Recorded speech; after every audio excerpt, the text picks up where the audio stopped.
Bonjour, alors aujourd'hui on va étudier la différence entre deux troubles de la personnalité, deux types de personnalité qui représentent un trouble dans le DSM-5, le manuel de psychiatrie. Alors quels sont ces deux troubles de la personnalité? Eh bien ces deux troubles, c'est le trouble de la personnalité limite ou borderline et le trouble de la personnalité évitante, hein. Donc ces deux troubles font partie des 10 troubles de la personnalité répertoriés, hein, répertoriés dans le DSM-5. Alors, on va s'intéresser à ces personnalités non pas dans leur description habituelle, mais en lien avec les facettes de personnalité du Big Five. Il y a 30 facettes et certaines sont impactées et elles ont donc des points communs. Elles ont des points communs et elles ont des différences. Alors, les points communs, c'est essentiellement dans le domaine du névrotisme. Ce sont des personnalités très névrotiques. Très névrotiques, ça veut dire anxieuses et irritables. Ce sont des personnalités anxieuses et irritables, des personnalités névrotiques, ça c'est leur point commun, Donc on va regarder les facettes, hein. Borderline et évitante sont des personnes anxieuses. Euh, Elles sont des personnes qui ont tendance à la dépressivité. Ce sont des personnes qui ont tendance à être conscientes d'elles-mêmes en situation sociale, qui ont conscience d'avoir peur du regard des autres, self-conscious, et ce sont des personnes qui ont tendance à la vulnérabilité.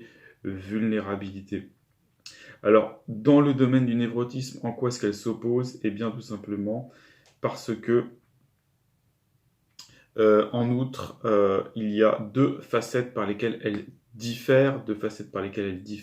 L'impulsivité, hein, qui est caractéristique de la personne borderline impulsive que n'a pas la personnalité évitante, et même non seulement elle l'a pas, mais elle est plutôt faiblement impulsive, plus faiblement impulsive que la moyenne, hein. Elle a tendance à moins passer à l'action, à être plus réservée. Et il y a également ce qui est l'hostilité colérique. L'hostilité colérique caractérise la personne borderline, alors que pour la personne évitante, elle ne se distingue pas de manière particulière pour cette facette. Alors ensuite, il y a un deuxième gros bloc qui n'intéresse que la personnalité évitante, hein. La personnalité évitante, elle se caractérise par son introversion, ce qui n'est pas le cas de la personnalité borderline. La personnalité borderline peut être extravertie ou peut être introvertie. Eh bien, la personnalité évitante, c'est une personnalité donc non seulement anxieuse, mais en plus introvertie, avec 4 facettes d'introversion, pardon. Donc le retrait social qui s'oppose à la facette grégarité, hein, la soumission, la tendance à la soumission qui s'oppose à l'assertivité, le fait de s'affirmer, la tendance à la passivité qui s'oppose à l'activité, on avait déjà vu ça avec le problème de l'impulsivité, et la non-recherche d'excitation, de sensation. Hein, donc une personne très renfermée sur elle-même, hein, la personne évitante, elle est non seulement anxieuse, mais elle est renfermée sur elle-même, elle ne va pas au contact des autres, elle n'agit que peu. Ensuite, au niveau de l'ouverture, alors là on va avoir des différences. Alors l'ouverture impacte peu et la borderline et l'évitante, mais la borderline malgré tout va avoir tendance à s'échapper dans ses fantaisies, hein, la facette fantaisie qui est active, alors que la personnalité évitante, elle est plutôt fermée en termes d'ouverture, puisque au niveau de l'action, donc de l'aventurosité, elle est moins aventureuse, ce qui est normal, puisque c'est une personnalité renfermée et anxieuse. Ensuite, au niveau de l'agréabilité, donc c'est surtout la personne borderline qui est touchée par la désagréabilité, c'est-à-dire l'antagonisme, hein.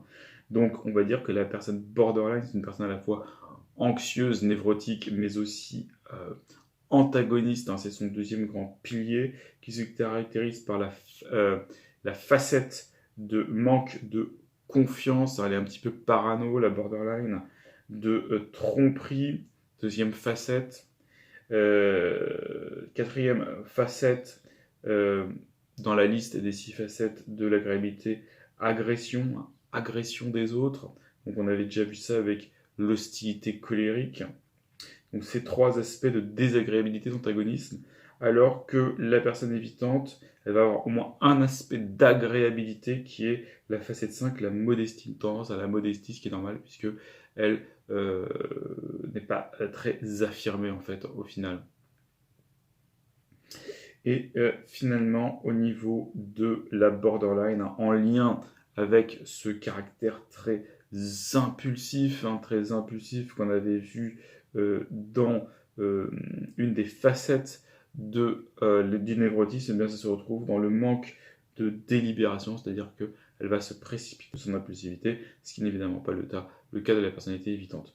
Donc en d'autres termes, si on résume et qu'on simplifie, eh bien borderline et évitante sont des personnes névrotiques, c'est-à-dire à tendance très anxieuse et à tendance à être mal à l'aise dans des situations sociales. Mais outre cela, ça va se traduire par une forte introversion chez la personne évitante qui va être dans un retrait du monde, dans un retrait de l'activité, alors que chez la personnalité borderline, il va y avoir plutôt un aspect de colère, un aspect donc qui va se traduire en méfiance, en tromperie et en agression des autres, donc de la désagréabilité. Donc d'un côté, névrotisme désagréable chez la personne borderline, de l'autre côté, névrotisme introverti chez la personnalité évitante. Voilà, merci.